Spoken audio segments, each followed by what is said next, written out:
Hey everyone, so in this video I'm going to be talking actually about charcoal drawing.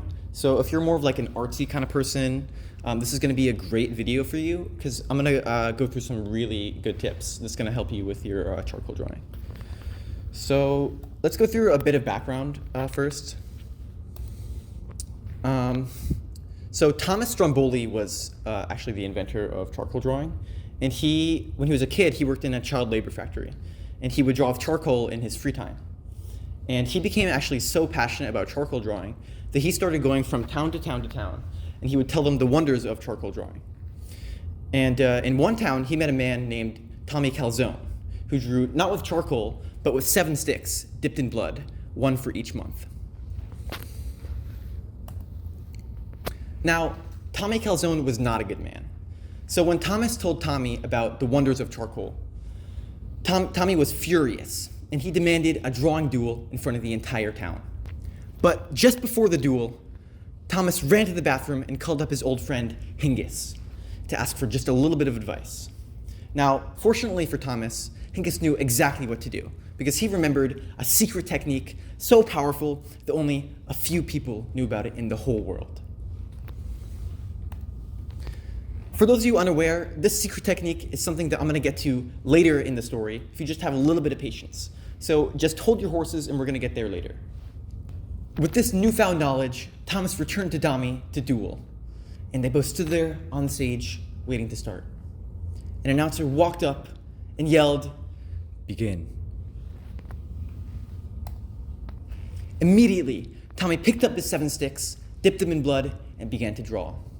The sticks were a blur, moving all around, and the audience could see something happening, but the canvas was turned around. On the other side of the stage, Thomas picked up his charcoal and began drawing furiously, sweat dripping down his brow, but he had no time to wipe it off. And just like Tommy, his canvas was turned around, so no one could see a thing. The announcer ran back up on stage and said, "1 minute remaining." Thomas and Tommy looked up at each other, then back down at their canvases, and began drawing even faster. Tommy began screaming, as if yelling a war cry into the empty abyss, the unstoppable onslaught of time ticking ever more onwards. 5, 4, 3, 2, 1, stop! Yelled the announcer, just as Thomas lowered his charcoal and Tommy lowered his 7 sticks.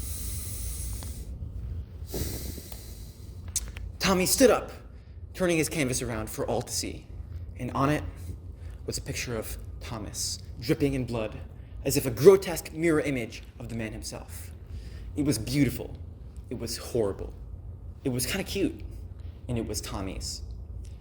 On the other side of the stage, Thomas turned around his canvas, and on it was a story about a horse.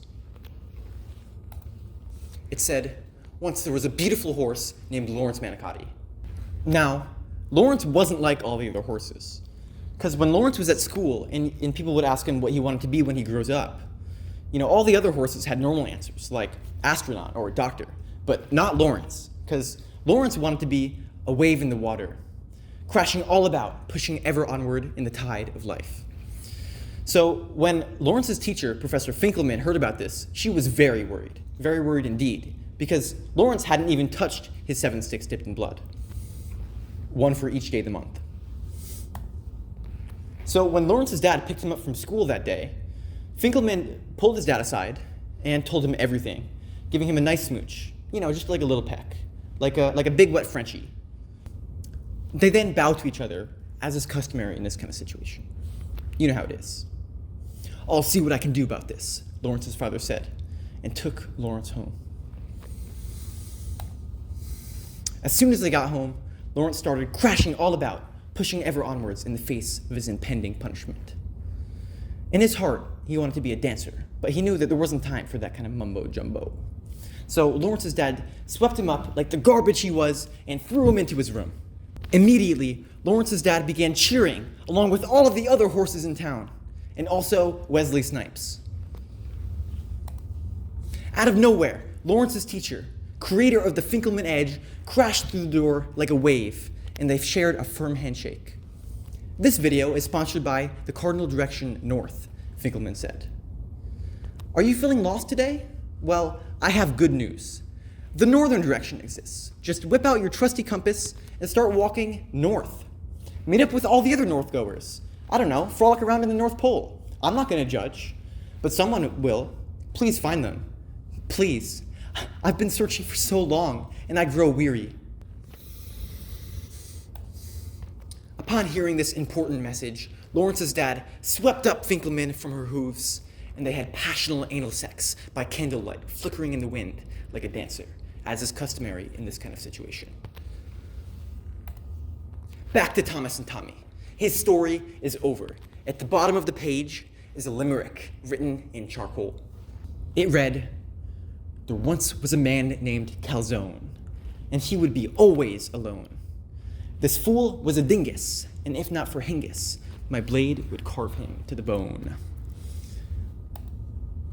Now, before I continue with the story, I actually just want to talk a little bit about the significance of this limerick, because if you haven't heard this story before, it's pretty easy to miss. So in the limerick, Thomas actually mentions a man named Calzone, and he's referring to actually his biggest enemy, Tommy Calzone. And by writing a limerick about Tommy, Thomas is actually trying to hurt his feelings. Now, some people actually speculate that if Thomas hadn't whipped out this really, really hidden technique, that Tommy Calzone would have won the duel. Everyone, after hearing the limerick, started cheering wildly, and some people even came, including Hengist, as is customary in this kind of situation. On the verge of tears, everyone reached under their seats and picked up 12 pieces of charcoal, one for each finger on their hand. They all stood up and began cheering even louder. God showed up. In triumph, Thomas picked up his charcoal and galloped away into the setting sun like a wave or a dancer, like the magnificent steed he was. Thank you for watching.